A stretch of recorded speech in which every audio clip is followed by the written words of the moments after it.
Aquí n'hi ha un tros de l'original del segle XIII. A més és tot afegit, campanar inclòs.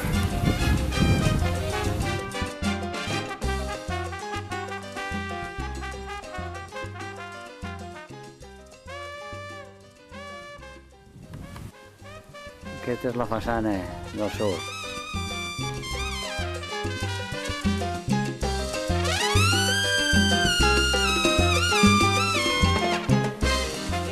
I a dalt trobem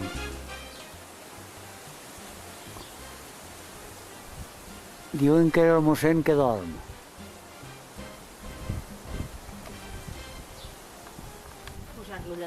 I aquí a la cara d'un desconegut.